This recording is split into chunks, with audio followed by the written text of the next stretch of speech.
की जो एकादशी आती है, इस एकादशी का नाम जो है पापांकुशा नाम से यह विख्यात है। यानी कि आश्विन शुक्ल पक्ष की नवरात्रि के पक्ष में जो एकादशी आती है, यह एकादशी मनुष्यों के पापों को हरने वाली है और उत्तम एकादशी इसको माना गया है। इस दिन मनुष्य को जो संपूर्ण मनोरथ की प्राप्ति के लिए स्वर्ग और मोक्ष प्रदान करने वाले पद्मनाभ संज्ञक मुझ वासुदेव का मनुष्य को जो है पूजन करना चाहिए। हे दुष्टर, जो इस एकादशी के दिन मेरा पूजन कर लेता है, वह इस पूजन के फल से जो है मोक्ष की प्राप्ति कर लेता है, उसको मोक्ष मिल जाता है, क्योंकि मैं ही मनुष्य को जो है मोक्ष प्रदान करने वाला हूँ। और मनुष्य अपने शरीर को त्याग करके अंत में मेरे ही परम धाम को जो है प्राप्त होता है। इसीलिए जो जितेंद्रिय है, जिसको जानते हैं, जो ऋषि मुनि अनेकों वर्षों तक कठोर तपस्या करने से जो फल की उनको प्राप्ति होती, जो फल उनको मिलता है, वही फल जो है भगवान गरुड़ ध्वज को प्रणाम करने से इस एकादशी के दिन उस मनुष्य को मिल जाता है। उस मनुष्य को ना तो कोई तपस्या करने की आवश्यकता है, एकमात्र इस एकादशी के उपवास से ही उस तपस्या का फल प्राप्त हो जाता है। इसलिए हे राजन, ये जो मृत्यु लोक है, इस मृत्यु लोक में जितने भी तीर्थ हैं, जितने भी पवित्र देवालय हैं, जितने भी पवित्र मंदिर हैं, उन सबके सेवन का भगवान विष्णु के नाम से, उनके कीर्तन से मनुष्य को जो है प्राप्त हो जाता है। जो उनका नाम ले लेता है, जो उनका कीर्तन कर लेता है, जो उनका सत्संग कर लेता है, उस सत्संग से ही उस मनुष्य को जो है यह सब कुछ प्राप्त हो जाता है। उसे किसी चीज की तपस्या करने की आवश्यकता नहीं है। इसलिए राजा, जो मनुष्य, जो प्राणी इस मृत्यु लोक में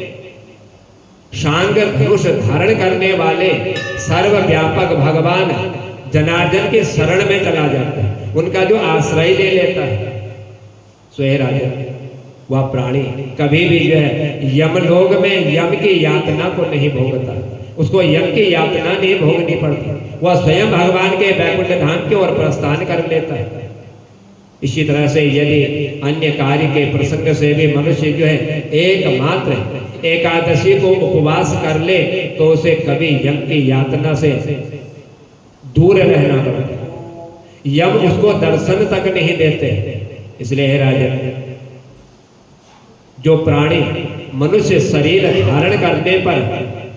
भगवान विष्णु का और भगवान शंकर का, इन दोनों देवताओं की यदि कोई निंदा कर लेता है, उनको निंदित बतला देता है, वह भगवान विष्णु के लोक में स्थान नहीं पाता और ना ही उसको जो है भगवान शंकर के लोक में स्थान प्राप्त हो जाता है। उसे निश्चय ही नरकगामी होना पड़ता है, वह नरक में चला जाता है और नरक की यातनाओं को भोगने लग जाता है। जिसने भगवान के नाम का स्मरण कर लिया, भगवान शंकर की जिसने निंदा नहीं करी, वह मनुष्य जो है स्वर्गगामी हो जाता है, वह स्वर्ग को चला जाता है और जन्म और मृत्यु के बंधन से भी उसको मुक्ति प्राप्त हो जाती है। इसलिए राजन, इस प्रकार यदि कोई शैव या पशुपात होकर के भगवान शिव की यदि निंदा कर लेता है, तो वह घोर रौरव नाम का जो नरक है, उस नरक में डाल करके यम के दूतों के द्वारा तब तक उसको पकाया जाता है जब तक 14 इंद्रों की आयु पूरी नहीं हो जाती। जब 14 इंद्रियों की आयु पूरी हो जाती है, तब उसको जो है उस कढ़ाई से निकाल करके बाहर किया जाता है। इसलिए हे राजन, यह जो एकादशी है, यह एकादशी मनुष्य के जाने अनजाने किए हुए पापों को जो है समाप्त कर देती है और यह एकादशी मनुष्य को जो है स्वर्ग प्रदान करने वाली और मोक्ष प्रदान करने वाली, शरीर को निरोग बनाने वाली, सुंदर स्त्री, धन और मित्र, यह सब प्रदान करने वाली यह पापांकुश नाम की एकादशी है। जिसने इस एकादशी में हरि का कीर्तन कर लिया, हरि के नाम का उच्चारण कर लिया, तो यह सब उस मनुष्य को जो है प्राप्त हो जाता है। इसलिए हे राजन, एकादशी के दिन उपवास रात्रि में जागरण करके मनुष्य को जो है भगवान विष्णु के धाम की प्राप्ति हो जाती है। उसको बाकी कुछ करने की आवश्यकता नहीं हो जाती। वह यदि उनका नाम ही ले ले, रात्रि में यदि जागरण भी यदि कर ले या उपवास कर ले, इन तीनों में से एकादशी के दिन कोई भी यदि कर्म मनुष्य कर लेता है तो नरकगामी नहीं होता। वह पुरुष मात्र पक्ष की 10 और पिता के पक्ष की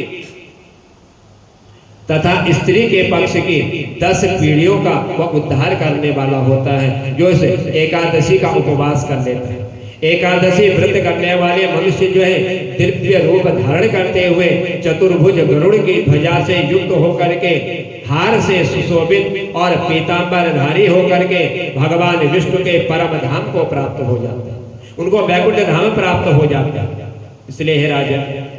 ये जो नवरात्रि का शुभ पक्ष जिसमें देवी का पूजन, कन्याओं का पूजन किया जाता है, माँ जगदम्बा अपने भक्तों की जिसमें रक्षा करती है, उस आश्विन शुक्ल पक्ष की जो एकादशी आती है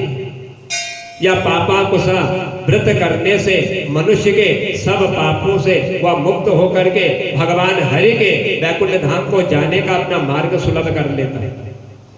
इसलिए हे राजन, जो पुरुष स्वर्ण, तिल, भूमि, गाय, अन्न, जल, जूते और छाता, इतनी वस्तुओं का जो मनुष्य इस एकादशी के दिन भगवान के नाम से दान कर देता है, वह कभी यमराज को नहीं देखता। उस यम के मार्ग में जब वह चलता है, यदि स्वर्ण का दान किया हुआ हो तो यम के दर्शन नहीं होते हैं, तिल का दान किया हो तो यम का भय नहीं होता है, भूमि का दान किया हुआ हो वह भूमि प्राप्त हो जाती है, गौ का दान किया हो तो वह गौ का दान जो है, जो बैतरणी नाम की नदी है, उस नदी को पार लगाने में सहायक होती है। और यदि अन्न का दान किया हो, यम के दूत प्रताड़ित नहीं करते हैं। यदि जल का दान किया हुआ हो, यम के मार्ग में जहाँ जल की व्यवस्था नहीं होती, कहीं जल नहीं दिखाई देता, वहां पर वह जल उसको पीने को मिलता है। और जो जूते का दान कर लेता है, उस यम के मार्ग में जब उस मनुष्य को चलाया जाता है, जहां पर चलने से जमीन की बालू जो है हजारों सूर्यों के तेज से उस मनुष्य के पैरों को दुख पहुंचाती है, वही जूते का दान उस समय उसकी सहायता करने वाला होता है। और जो छाता का दान करता है, यम के मार्ग में जब उस मनुष्य को चलाया जाता है और धूप से उसका शरीर जो है तपने लग जाता है, उस तपन को दूर करने के लिए वही छाता का दान जो है उस मनुष्य को यम के मार्ग में मिलता है। यह सब दान मनुष्य को जो है प्राप्त होते हैं। इसलिए हे राजन, दरिद्री पुरुष को भी चाहिए कि वह यथाशक्ति स्नान, दान आदि क्रिया करके अपने प्रत्येक दिन को सफल बना। जिसको ज्ञान नहीं, जो अज्ञानी है, जो दरिद्री है, जो मूर्ख है, यदि वो भी अनायास इस कार्य को कर ले एकादशी के दिन, तो उसको भी मोक्ष की प्राप्ति हो जाती है, उसका भी जीवन सफल हो जाता है। सो हे राजा, जो भगवान को प्रसन्न करने के लिए हवन करते हैं, स्नान करते हैं, भगवान का जप करते हैं, भगवान का ध्यान करते हैं, भगवान के निमित्त वह यज्ञ करते हैं, जितने भी भगवान को प्रसन्न करने वाले जो पुण्य कर्म है, यदि उन पुण्य कर्मों को यदि मनुष्य कर लेता है, सो हे राजा, उन्हें भयंकर यम की यातना जो है देखनी ही नहीं पड़ती, उनके दर्शन ही नहीं होते। वह स्वयं जो है भगवान के देवगणों के साथ, उनके दूतों के साथ वह वैकुंठवासी हो जाता है। उस वैकुंठ से कभी भी उसको जो है जन्म और मृत्यु नहीं लेना पड़ता। सो हे राजा, इस लोक में जो मानव दीर्घायु, जिनकी आयु लंबी है, जो धनाढ्य है, यानी कि धन से जो परिपूर्ण है, जिनके पास धन की कमी नहीं है, कुलीन और निरोग, ऐसे जो है इस संसार में मनुष्य अपने कर्मों के द्वारा देखे जाते हैं। मनुष्य जैसा कर्म करता है, उन कर्मों का फल मनुष्य को स्वयं यही भोगना पड़ता है। क्योंकि जो धन से परिपूर्ण होते हैं, जो दीर्घायु होते हैं, जो अच्छे कुल में जन्म लेते हैं, जो निरोग होते हैं, यह सब जो है पहले के किए हुए पुण्यों के फल को भोग करने के लिए इस पृथ्वी पर मृत्यु लोक पर वो मनुष्य जन्म लेते हैं। इसलिए राजन, जो पुण्य करता है, जो पुण्य कर्म करने वाले जो पुरुष हैं, ऐसे जो है इस संसार में वैसे ही कुल में उन मनुष्यों को देखा जाता है। वो अच्छे कुल में जन्म लेते हैं क्योंकि उधर अच्छे कर्म किए हुए होते हैं। उन अच्छे कर्मों के ही द्वारा उनको जो अच्छा कुल प्राप्त हो जाता है। इसलिए हे राजन, ये जो एकादशी है और जो भगवान का पुण्य प्राप्त करने वाले जो प्राणी है, जो मनुष्य है, इस विषय में अधिक कहने से कोई लाभ नहीं है, क्योंकि हर प्राणी चाहता है, हर मनुष्य जानता है कि मनुष्य यदि अच्छे कर्म करेगा तो उसकी दुर्गति नहीं होगी, वह वैकुंठवासी हो जाएगा। और मनुष्य पाप के द्वारा दुर्गति को प्राप्त है। जो पापी होते, जो पाप करते हैं, उन पापी मनुष्यों की ही दुर्गति होती है। यानी कि वह जन्म ऐसे कुल में लेते हैं जहां पर उनको अपने जीवन भर जो है दरिद्री रहना पड़ता है।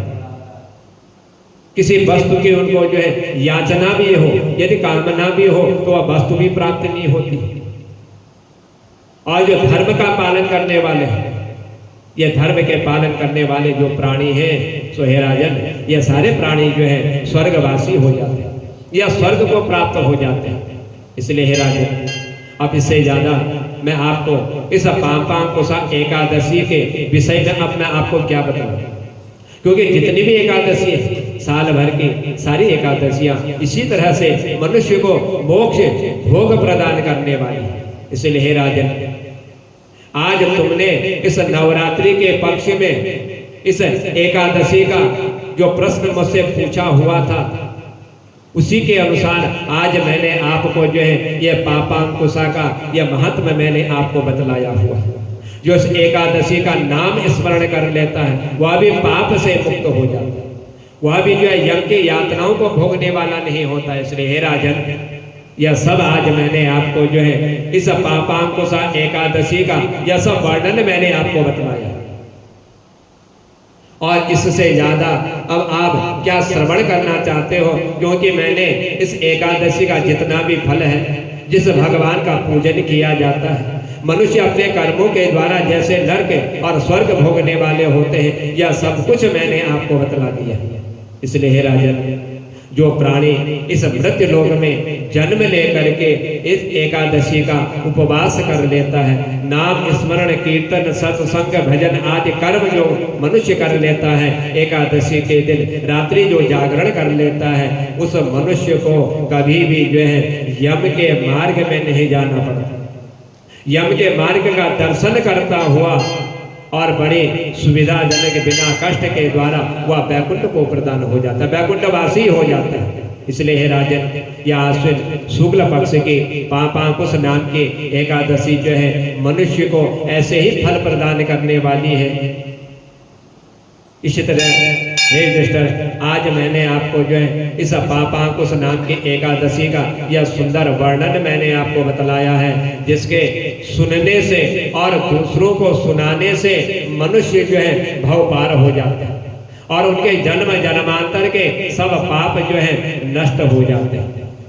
आज भगवान के मुखारबिंद से युधिष्ठिर ने जब पापांकुश एकादशी की कथा का श्रवण किया, भगवान को दंडवत प्रणाम करते हुए युधिष्ठिर करने लगा। कहता है कि हे भगवान, कि हे प्रभु, आपके मुखारबिंद से मनुष्य के कल्याण करने वाले जितने भी मार्गों का मनुष्य श्रवण कर लेता है, वह सब जो है धन्य हो जाते हैं, उनका जीवन जो है सफल हो जाता है। जन्म और मृत्यु इनके बंधन से भी उसको जो है मोक्ष की प्राप्ति हो जाती है। बोलो भाग्य बिहारी लाल की जय।